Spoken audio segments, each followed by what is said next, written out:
not bow down. Let my people go. We will not bow down. Let my people go. We will not bow down. Let my people go.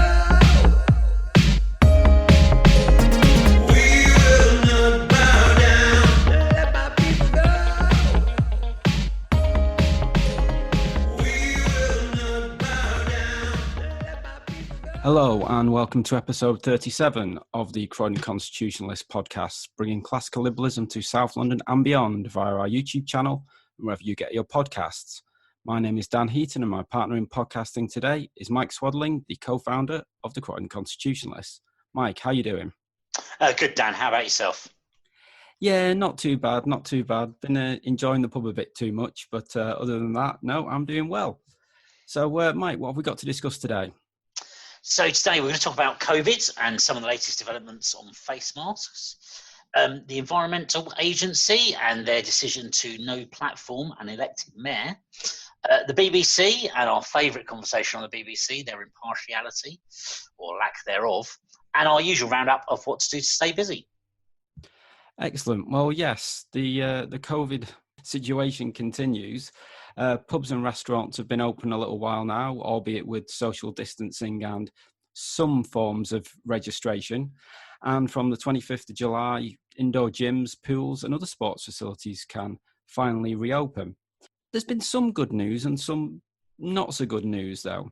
The government's made some announcements that from the 1st of August, they want people to actually start to go back to work and to allow employers to make sensible decisions about health and safety.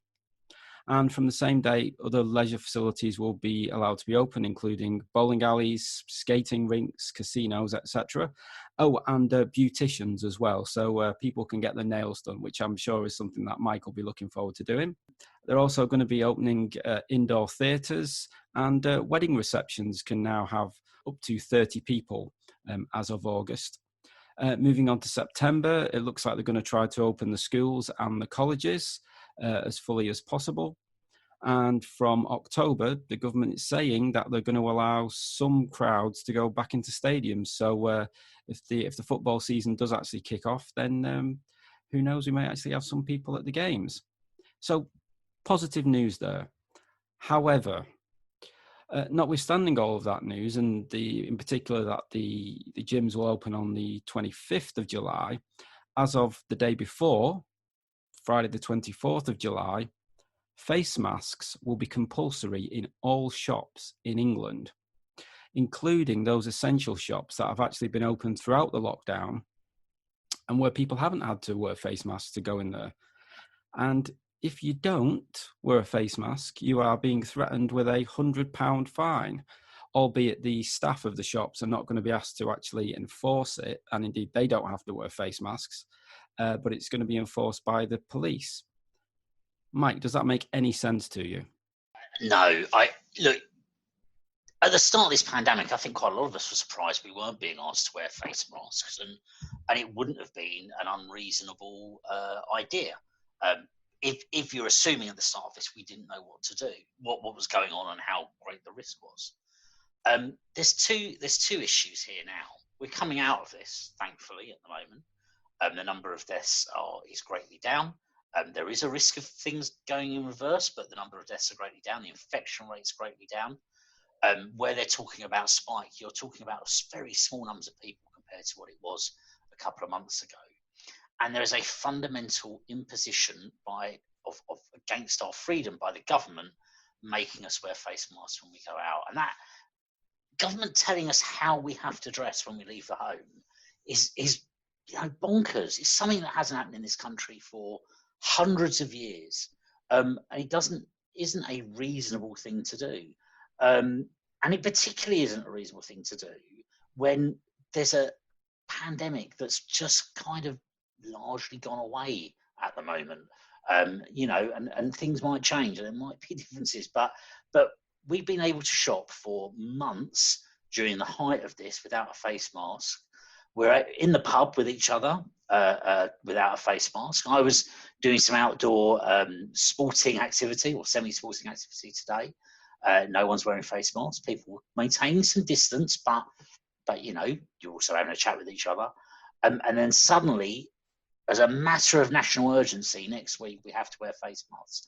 It's the government, frankly, seeing what they can get away with rather than following the science as they always maintain.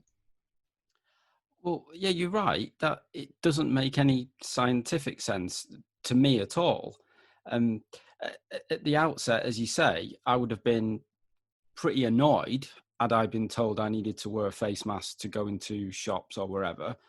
But if it had kept the shops open, and with what we did know and what we didn't know at the time, I'd have probably gone along with it. Now it just seems absolutely crazy.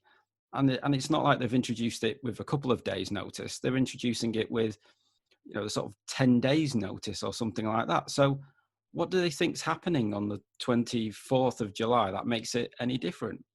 The truth is it's a nonsense, really. If face masks were so effective, then they should have been compulsory or, pretty much the guidance at least as of day one.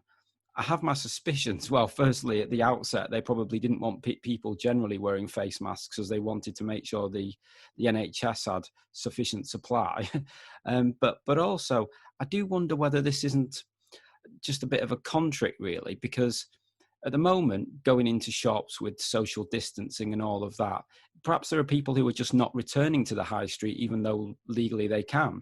And perhaps they're just concerned, whether they're older people or what have you, and they're just fearful of going back to the high street. And maybe the government is thinking, well, if we make everybody wear a mask when they go into the shops, then people will perhaps return to the shops because they'll be a little bit less fearful of catching it from other people. I don't know if you think that's what they're really up to. Oh, I completely think that's what they're up to. In between the periods of thinking they are just mocking law-abiding taxpayers, and I do sometimes start to think that is what this government is currently doing. But no, you're right. I think it's about giving people who are scared of the virus some reassurance that they can go out because it's safe to wear a mask. Now, this to me is what Thomas Sowell would call he's the American economist, stage one thinking. People are scared and they think it would be good if we had to wear masks. So therefore, if we wear masks, they won't be so scared. I cannot see any circumstance in which people who are fearful of this suddenly become persuaded it's all safe when you tell them it's only safe if you're wearing a mask. I can't think of a circumstance in a movie where they showed how safe something was when everyone started wearing the hazmat suits. And this is what effectively the government's saying. It's perfectly safe to go out to the supermarket, providing you're covered, because frankly, the lurgies everywhere. That's just, a dumb thing to say in my mind. I don't think it's going to convince anyone. I think what it will do is annoy a lot of people. As we're recording this, in a couple of hours, my online shop's coming. I sort of alternate a bit between online shops and going to the food shop. I try to avoid any other form of shopping if I can. I will now be making a point of doing online shops. I will have to go to the shops from time to time, and no doubt I will don a mask. I don't. If they're making you, I'm not going to have an argument with the poor shop assistant. Like I don't have an argument with the bus driver or the member of bar staff asking me to sign in. But all of those things are an imposition, and if I can find ways to avoid them, I absolutely will. Yeah, I mean, I'm not a great shopper myself, but there's no way that I'm going to be going into Croydon town centre unless I absolutely need to now if I'm having to wear a face mask. It's particularly, the weather's been a bit dubious today, but with summer coming, it's not very nice to have to wear a mask when it's boiling hot outside. And it's just madness. Where am I going to go? If I need to go into the bank, am I going to wear a face mask in the bank? I'm not look like I'm robbing the place. I mean, it's just craziness, really. And all this while the actual chances of getting the virus, we know are quite low, because because the numbers of new infections, the numbers of hospitalizations, etc., has come right down. It's come right down over the last few months. There's just not that many people dying of it or even being hospitalized. Absolutely right. There's a point here. If you want to get back to normal, you have to get back to normal. You don't have to get to a new normal. You don't have to make it safe for people. You have to just get back to normal. Because once people are doing normal activity, they just kind of build confidence, get used to what they like to do, remember what they like doing in the past, and they will go out and do that more and more and more. And I've seen that with some people I know who were a bit nervous going out. They go out and do one thing. I think, oh, you know what? I'm going to do that again. I like that. I'll do something else. This imposition of a new normal is frankly Orwellian and is really quite terrifying. Particularly as you say, Dan, in a circumstance where what's it going to achieve? What's the need for it? You know, kids can't go to school, yet we know school-aged children are more likely to be hit by lightning than die of coronavirus. Now, have we spent all these years shielding children from lightning? I know lots of schools take a view that there's no such thing as the wrong weather. There's only the wrong clothing. Kids go outside. They have to take in the weather, and that's part of being a kid, and it builds your robustness and your immune system and your ability to get on with life. But we're saying something that's less risky than being hit by lightning stops them going to school. The death numbers, I've got some figures here. It's been a little bit of putting together from different places, but now the death numbers in England and Wales for up until the 3rd of July, people dying with coronavirus, and maybe we can talk about what that means in a minute. Tragically, under the age of 14, 6 children have died with coronavirus.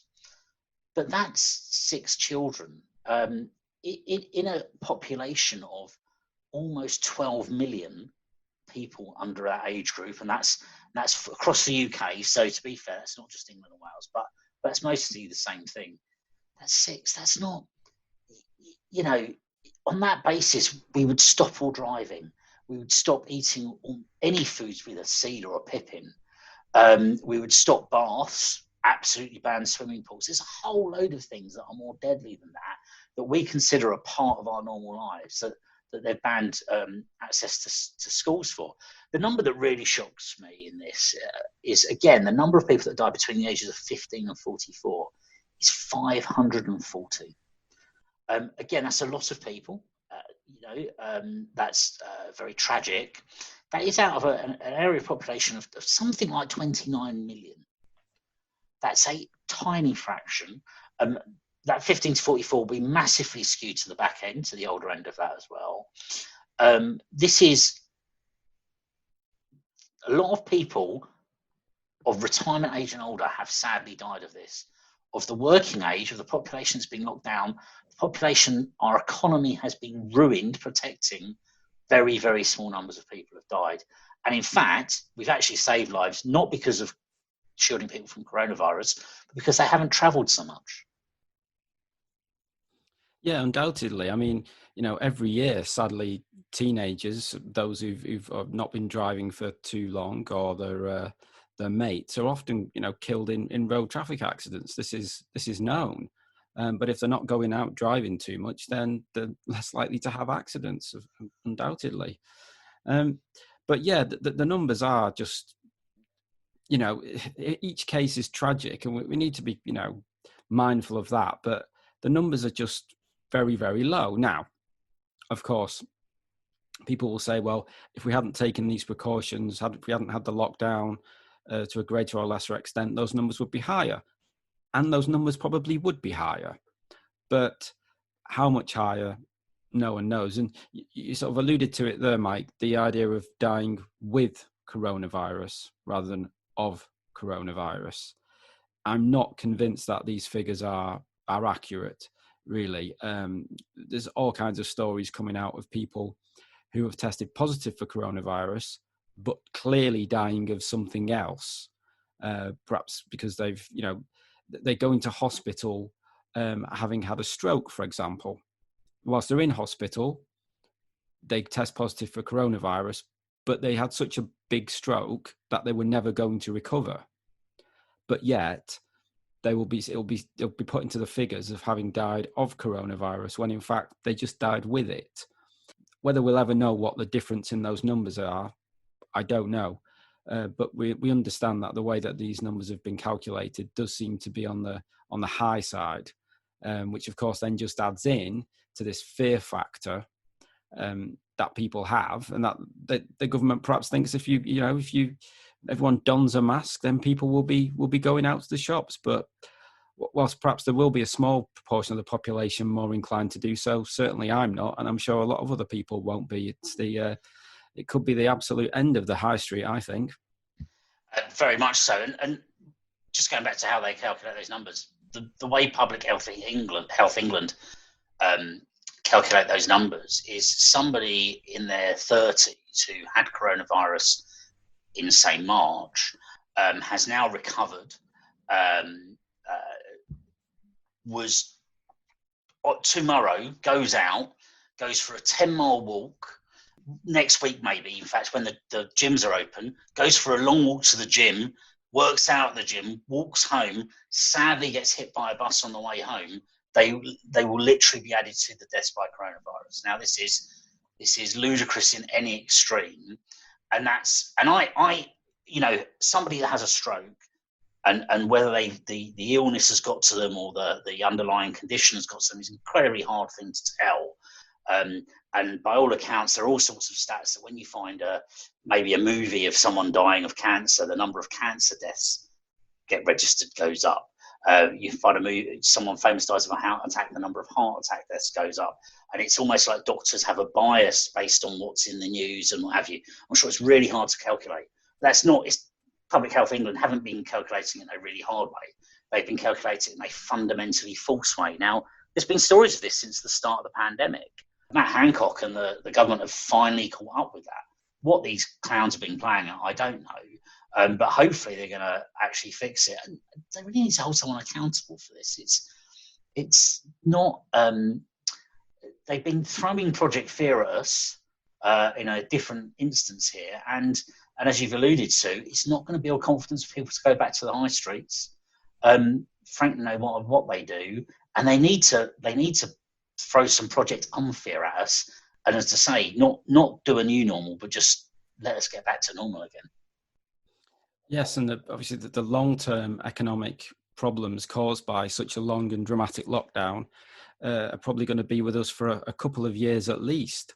But there's an interesting podcast or YouTube video done this week by the Taxpayers Alliance when they interviewed Dan Hannon, the former Conservative MEP. And they were talking about the COVID crisis. And Dan made some interesting comments. He talked about how some people have been comparing the COVID crisis to World War II. And he's talked about how the government took a lot of powers at that time in the late 30s and early 40s, as you can understand, as they were taking those powers to fight the Nazis. But that many of those powers that the government took continued for a number of years after the war. So, for example, there were ID cards for quite a while after the war. Rationing continued even after the war ended. And of course, there was national service as well for quite a few years after that as well. But some of the controls that were put in place as a result of the war were still in place in the 1980s, and some still exist. And he made the point that it wasn't the Second World War of itself that bankrupted us. It was the fact that the controls were kept in place for so long afterwards. So that's an example there, really, isn't it, of government doing something, taking control of unexpected aspects of people's lives with a good intention, in that case, to stop the spread of fascism and to save the country from being invaded. But once they've got those powers, they seem quite reluctant to give them back. And indeed, of course, at that time, there was support for taking those powers, understandably. And indeed, in the immediate aftermath of the war, that there was support for various aspects of nationalisation of businesses. And of course, got the National Health Service and stuff like that afterwards. And there's been quite a bit of support, if you believe the polls, for the stuff that the government has been doing during this crisis. But you do have to wonder how quickly those powers will be given back. And with all track and trace apps, etc., it's a bit concerning. What do you think, Mike?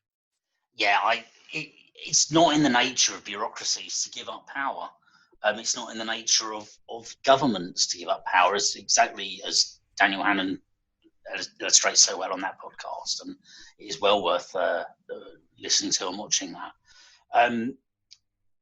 And we can't imagine this lot will. And I know I've mentioned this a couple of times already, but this desire for a new normal, I find that, it's really slightly terrifying. It's none of the government's business to define what normal is. We're in a free nation. We have a common law whereby the government doesn't define what you can and can't do. It defines what you can't do. It doesn't define what you can do. You started this, Dan, talking about what the government's going to allow us to do. Wasn't that nice of them? I always understood this was a free nation, and it was really up to me to decide what I can do. And if it has an impact on others, then understandably the government might restrict that, and that we accept. But if it's just impacting me, what sodding business of theirs is it? I don't think that's the way the government works now. I think now they've taken those controls and powers, they will rather like to see them stay. I've mentioned this a few times, and we were out the other night, and we were getting served in a pub at the table, much more sort of restaurant style. Obviously, no one's sitting at the bar. You're not able to just chat to the random person one way across. That used to be a feature of our pub life here. Many governments have always talked about Mediterranean style experience, wanting us to drink less and maybe eat more and be more cultured in what we're doing. Well, I fear these buggers are going to implement it on us. They're going to force it on us through the laws. I just don't see them wanting to change things back very quickly. We've really got to resist that. We've really got to, be mindful of the risk, but frankly start pushing back and not let the government change the way we live, because it's just fundamentally against the liberty that certainly I thought we were all born with.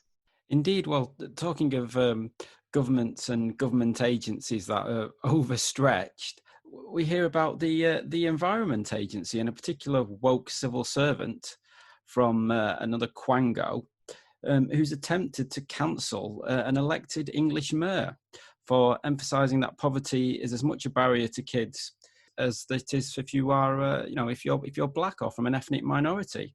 So the mayor of is it Middlesbrough, somewhere like that? He'd done a tweet, and he said, "Black lives matter, and all lives matter. The horrific incident that took place 4,000 miles away is raising tensions here. The way George Floyd died must never happen again. Don't listen to curlers talk in the media about white privilege. Deprivation appears here is colourblind." Now, okay, seems perfectly reasonable to me. He's not disparaged, or made light of what happened to George Floyd. He's not disparaged the concept that Black Lives Matter. But nonetheless, a month later, Catherine Saxon, the Environment Agency's Northeast Area Director, told him that because he's done that tweet and that those views do not reflect their own values and position on diversity, they can't work together. They can't be seen to work together.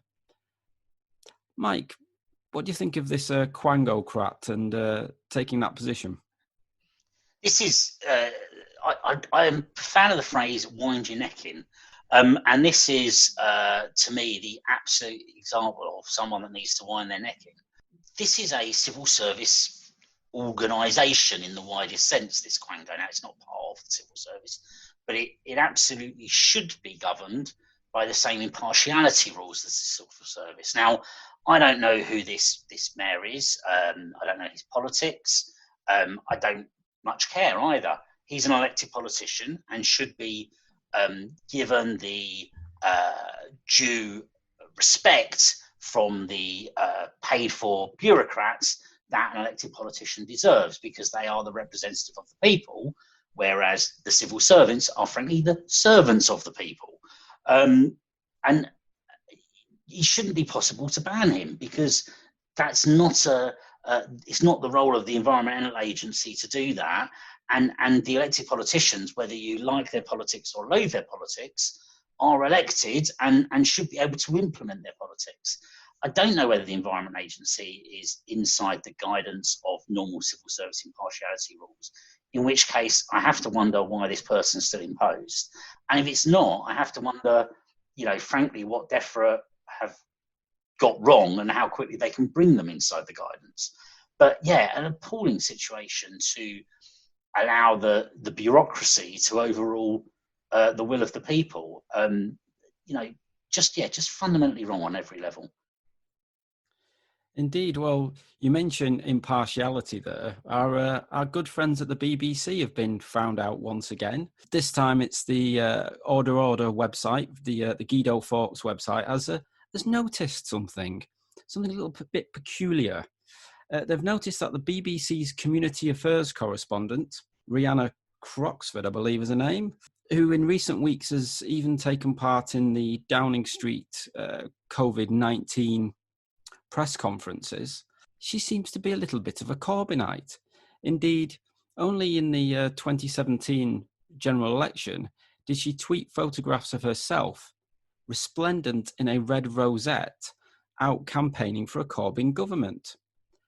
How can we expect the BBC to be impartial when they're hiring people like that? Mike, they just never learn. No, that's right. So let's perhaps try and be reasonable here. Should us, and we've stood for office for different parties in the past, should we be excluded from ever working for the BBC as a journalist? Now maybe those listening to the podcast think there's a whole variety of reasons why we should be excluded from working for the BBC based on capability. But that aside, should we be excluded because of our past actions? I'm not sure we should, providing we can reasonably show that we are following guidance once there. But it does strike me, if I was going to start doing a journalism course, I would, and I was looking to move into that field, I would probably either shut down or at least change the tact of what I put out on Twitter and Facebook. We would need to change the tact perhaps of what we're doing here and separate what's comment from news in a way that we simply don't have to at the moment. And if I was then working for the BBC, I would obviously have to sort of really show a great effort I've taken to be impartial in my activity, separate from my past allegiance. I'm not sure any of that's happened here. And most importantly, none of us can imagine a situation whereby the BBC's community affairs correspondent was a rabid Thatcherite, was someone that's seen pictured sharing drinks with Nigel Farage, or anything even close like that. But of course they're a Corbynite. And the BBC, if you only advertise in The Guardian, you're only going to get extremist left-wing people working for you, aren't you? It's definitely the place to advertise to such people, no doubt about that. But yeah, I mean, there's journalists who certainly, trained journalists who have previously had political interest. Indeed, of course, let's not forget that the Prime Minister is effectively a journalist in his past life, as indeed was Michael Gove. So you can move from being a journalist to being a politician, and probably vice versa. But it's the BBC. The BBC has to be impartial. Indeed, to a certain extent, even ITV News and Channel 4, they're bound by certain impartiality standards. But the BBC most definitely is. This isn't somebody who's, perhaps goes and works as a journalist for, say, the Daily Mirror, or indeed the aforementioned Guardian. That's one thing. But this is somebody working for the BBC that I have to pay for. apparently. So so it's taxpayer-funded Corbynism, basically. But there you go. We're not surprised anymore by what the BBC does, just as it decides to reimpose a licence fee for the over 75s. It's hiring Corbyn apparatchiks to go along to Downing Street press conferences. We've discussed previously the future of the BBC. It's I don't know how they get out of this and how they improve. It's trying not to have one, isn't it? And this is, if you like, the most fundamental point, that they simply it fits into a narrative about them that's all too easy for us to use, and I'm happy with the fact it's all too easy, in a way, in that I've had many years concerns about the BBC. I remember quite some years ago, and in fact it was around the time Clarkson was sacked. I remember thinking I was only watching the BBC for two reasons: Andrew Neil and This Week programme, and Top Gear with Jeremy Clarkson. I'm not really that interested in cars. I just like the show. Obviously, Top Gear went, and I can perhaps understand why that had to. Or certainly, Clarkson and those three went. Now Andrew Neil's gone, and the reason I didn't watch anything else on the BBC, because everything else was so rabidly left wing. And when you then go and employ people who are rabidly left wing to your organisation that's already like that, it doesn't leave a lot of us any excuses that we can find to still want to actually fund it. And it's not surprising that the defund the BBC campaign's really taken off so quickly. They genuinely have a lot of existential threats. Indeed. Well, talking of journalism of a much higher quality than the BBC, I think we've got a few bits on our website that we may want to remind people about, and a piece that we read recently, which we might want to point people to. Yes, so been talking about Quangos in the Department of the Environment. Now, here's a quasi-autonomous department that's not following government rules, and what should we do about it? Well, we hate to say we told you so, but no, we really like to say we told you so. An article on our website from earlier in the year, or in fact back end of last year, from December last year, about how to shrink government, and it's written by myself, looking at different ways the government could try and save money, pare back, cut down its costs, and of course return value to us. And one of the ideas in there is talking about getting rid of Quangos and merging them into the departments they belong to. So why, for instance, do we have a Department of the Environment? These are civil servants, effectively, doing government work. Why are they not just part of DEFRA that they report into? The Department for Environment has its own logo, it has its own management boards, no doubt it has its own comms teams, IT people, trappings of office. Well, so does the Department for Environment. Just move it into there. There's a saving immediately. You can get rid of all of those separate organisations, merge them in, and look at it. There's a whole load of ideas there. Have a look at that, see what you think, and see whether it might have fixed some of the problems we've talked about today.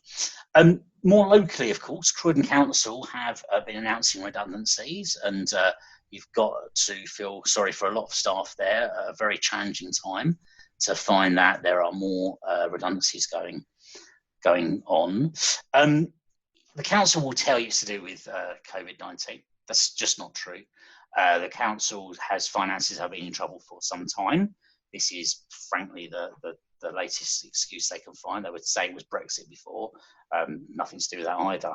It's to do with the fact they pitch as much for as they think they can get away with it, and then think what to spend it on. The council, unfortunately, has been better at spending it than getting the money in the first place. Croydon Council spends huge amounts of money. They've not economised in any way, even as their finances were getting worse. We've got an article on our website from April last year, but still April this year even, April this year, and it feeds back to previous articles that are still incredibly prescient. This year we looked at the Town Hall Rich List and what people at Croydon Council are being paid. There are 23 people now earning more than 100 grand. 3 earn more than the Prime Minister. That's up from 19 the previous year. Now, their finances have been going wrong over the past year, they've increased the number of top earners. And now they've got to make redundancies. These things go together. That's more than other local councils.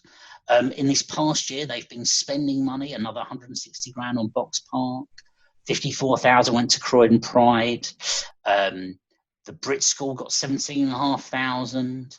The Good Wolf People Limited, no idea what they are. No doubt, very good organisation. Not sure why they got £7,500 worth of public money.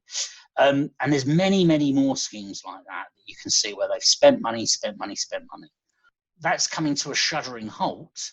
And unfortunately, people are paying for it with their jobs because the way the council has just splashed the cash in the past, hoping they could get away with it. Have a look at that on our article. It gives you a bit of background to what we're seeing in the council. And when you hear the pronouncements from Newman and the others there, be armed with some facts, and definitely we've got those for you. Lastly, you heard him here first, Dr. Lee Jones, who was on our podcast a couple of weeks ago, who was one of the major people behind the full Brexit, has been speaking to Spiked Online and been speaking about what's going on in China. Now, this is something he actually lectures in. He's absolutely an expert in East Asian politics. A really interesting article on their website saying that China is far weaker than people think. Well worth having a read. In the era where China is fast becoming a threatening and challenging superpower, some great facts and some great information there to arm yourself with. Have a look on Spiked Online. Absolutely. Now, if you'd like to write for the website or have any stories you'd like us to cover, please do contact us. You can contact us via the Twitter @CroydonConst, via our Facebook page, via our website, croydonconstitutionalist.uk, or via email, croydonconstitutionalist@gmail.com. Well, do please subscribe to the podcast and the podcast, and indeed the YouTube channel. Do please like, share, and leave a review. We always enjoy feedback, and it helps other people to find the podcast. Finally, just like to say thank you to everybody for listening. And until next time, it's goodbye from me. And it's goodbye from me. Goodbye, everybody.